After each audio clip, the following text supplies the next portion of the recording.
हम करेंगे हर मजलूम की हिमायत। बिस्मिल्लाहिर्रहमानिर्रहीम। अस्सलामु अलैकुम। मैं हूँ हुरैन फातिमा और आप देख रहे हैं हिमायती न्यूज़ HD चैनल।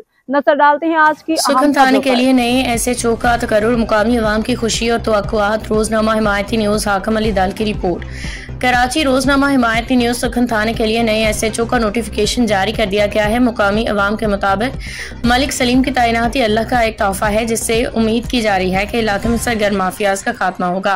अहले इलाका ने दबंग फर्शनास निडर ऑफिसर मलिक सलीम को सुकून थाने पर तैनाती पर दिल की गहराइयों से खुशामदीद कहा है। तवक्को जाहिर की है कि वो जराइम के खिलाफ भरपूर कार्रवाई करेंगे, खासतौर पर मंशियात के खात्मे पर खसूसी तवज्जो देंगे। शहरियों का कहना है कि नए SHO की आमद से सुकून थाने में कानून की हुक्मरानी और अवामी मसाइल के हल में बेहतरी आएगी।